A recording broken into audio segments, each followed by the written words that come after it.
Welcome back to episode 8 of Learning Chess Classics.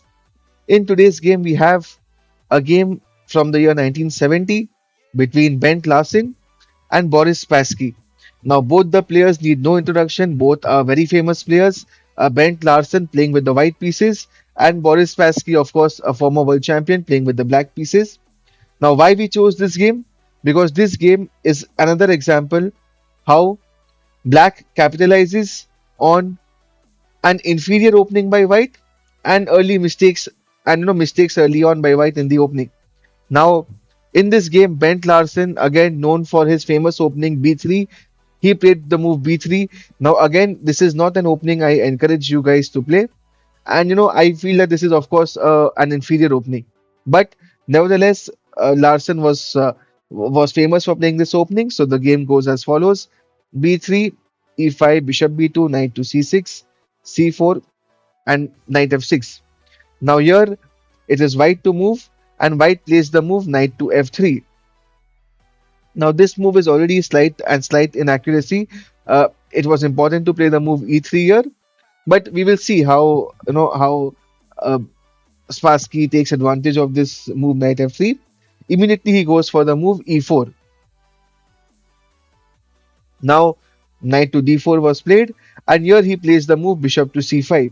Now this move is again a good move because it develops the bishop with a tempo, and he is not afraid to exchange of the knights and get a double pawn over here, because in this position again we see that black has active development. The knight on f6 is developed, bishop is out on c5, the queen okay is okay, and he is ready to castle. But in this game, what happens is again the bishop was looking at this diagonal, which is again this f2 square. So white plays the move e3. Now over here, I would like to you to pause the video and try to come up with a nice move that black plays over here.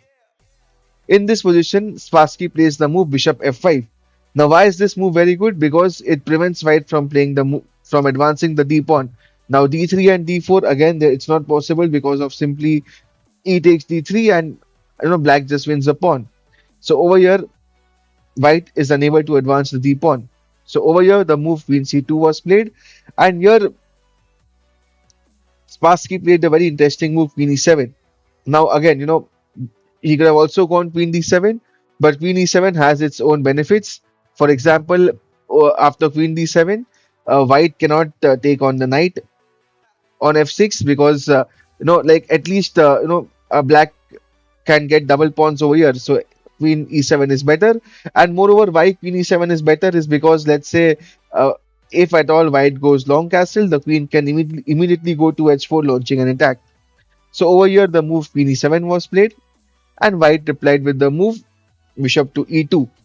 Now again the idea of getting out the queen was black wanted to play the move long castle, getting the rook on the d file, and the rook is really strong over here.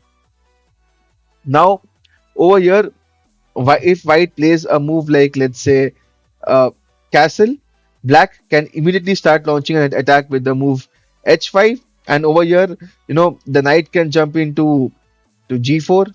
You have the queen that can come into the attack. This knight is super strong. The bishop can come to d6 and it can look at this diagonal. The rook can join in anytime. The other rook can come in, and this can be a very devastating attack for white. So castling is not the best option. In fact, over here it was important for white to play a move like knight to c3 and go for the move long castle. Of course, black is still better because black has his pieces well developed. The pawn on e4 is really strong. The rook is more active, and the queen is also doing a decent job. So it was important for white to play a move like knight c3 long castle and try to defend a slightly worse position over here. But instead, what white plays over here is the move f4. Now this move already is a blunder. It is again an inferior move, a bad move, and I would again request you to pause the video and try to come up with the move that Spassky played over here. In this position, Spassky played a, a very nice, cute little move, knight to g4. Now again over here, before I explain knight to g4, the move e into f3 cannot be played because of course you just lose the bishop on f5 with a check, and white is winning over here. So over here, black played a very nice move, knight to g4. Now, why is this move so nice? Because let's say if white plays a move like castle, can you spot the immediate blow that black has over here? Over here, black plays the stunning rook sacrifice. Rook takes d2. Now, of course, you cannot take it with the queen because there is bishop e3 check and you just lose the queen. So knight d2 is forced. And now over here we play the move knight e3 with a fork, and the queen cannot come to a square like c3 because you have knight d1 check or knight d5 check, and you simply lose the queen because it comes with a discovered check. So over here, queen c1 is the only move. Now knight f1 comes with a check, king f1, and after queen h4, you are just losing because there is a most forced mate sequence on f2.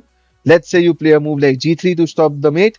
There is queen h2, and you just cannot stop the mate on f2 over here. If you play queen f1, queen e1, again, there are multiple ways to mate. There is queen g1 checkmate, there is queen h1 checkmate, and also a very nice little bishop h3 checkmate. Now, if you play queen e1 first, again, this is no different because you simply have queen into h2, and now there is a forced sequence of mate. You cannot just stop queen to g1 mate. So, after a move like knight g4, you cannot play the move short castle. Now, over here you might be thinking that okay, black has a free pawn, bishop into g7, but again, over here white has a free pawn on g7. No, because the black rook can immediately come to g8, and now the rook also comes into the attack. The queen can come to h4, and the g2 pawn is already vulnerable over here. So now let's say after the bishop goes back to b2, over here, now black has a very nice way to finish off the things very fast. He can sacrifice his knight on e3. And now after, let's say, a move like d3, you have queen to h4 check. g3 does not work because after g3 you have the stunning move rook into g3, and there is a forced sequence of checkmate that is going to follow because this rook on d8 is super active. And again, you cannot take on g3 because you simply have you can also take the rook on h1, but this is a very faster finish. Queen into g3 check.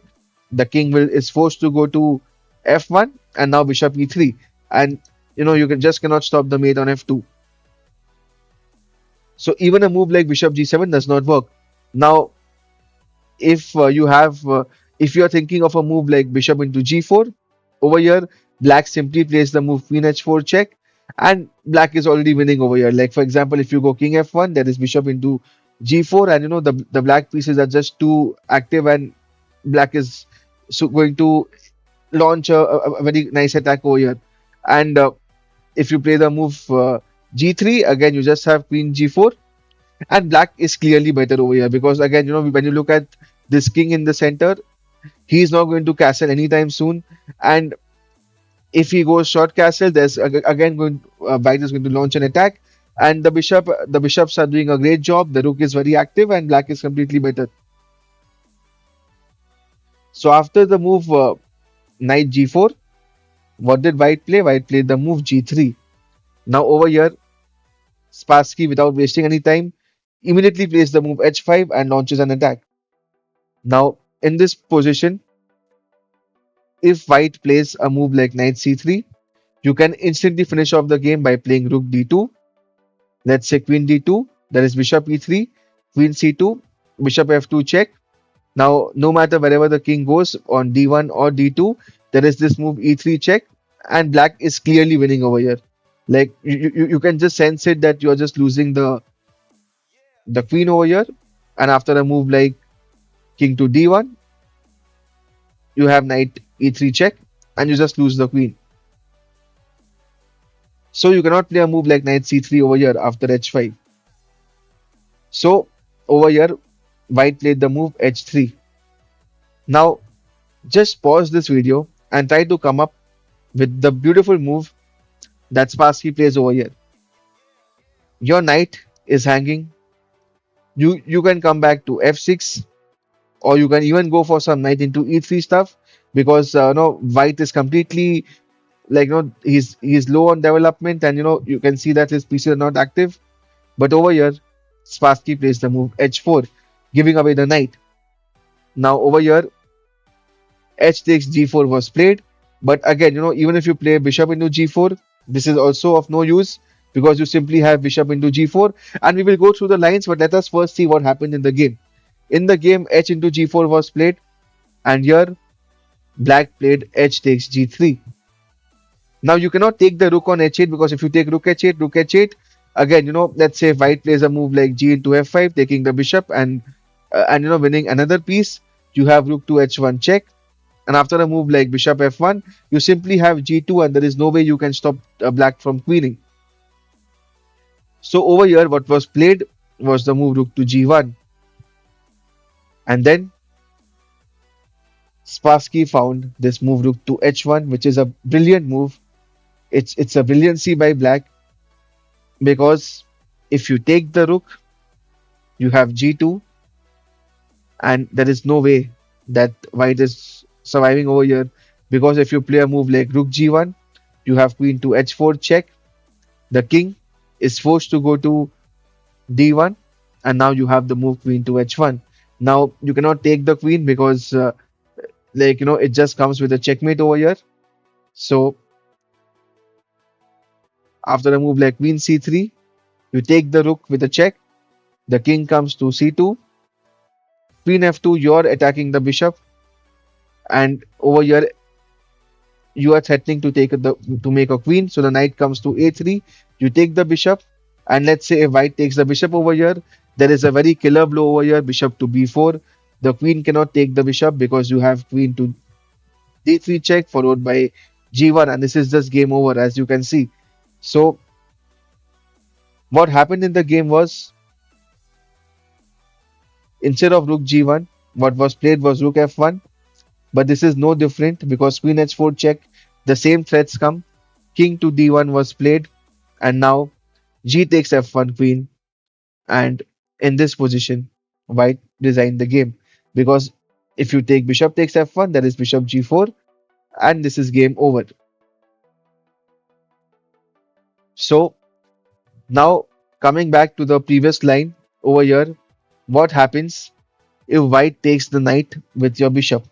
Well, the line is no different. Black can simply take the bishop. Now again, if white takes the bishop, the line remains the same. H takes g3 is completely winning. Rook to g1, and over here, there's even a simple way to win. You don't even have to go rook g1, but even rook h2 is completely winning because the queen is coming to h4. You have ideas of rook into d2 if the knight moves out, and after a move like queen c3, you can simply just play queen h4, and there is no way white is going to survive this attack. So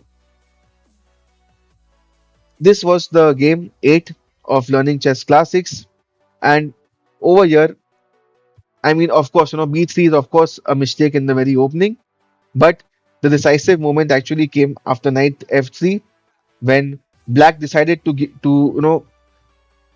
get double pawns for piece activity and initiative in development. You can see the knight on f6, the bishop on c5, and then bishop f5, stopping the d pawn from advancing. After queen c2, he played queen e7. He was all out, ready to launch an attack. Bishop e2, long castle. And after this move f4, this brilliant move knight to g4. And here it is already 0-1. Black is already winning. And then of course white tried some stuff by playing g3, but no, Spassky was spot on. He played the move h4, and he was quick to spot the very nice move rook to h1, and this just loses on spot for white. Rook h1, and this is just game over, and the checkmate sequence is going to follow. So with this, we come to the end of game number 8 of Learning Chess Classics. I hope you enjoyed this game as much as I did, and if you like this video and or this game or both, don't forget to subscribe to Chess Freaks, and I will be back again with more classic games. There's lots to learn, and until then, see you guys. Take care.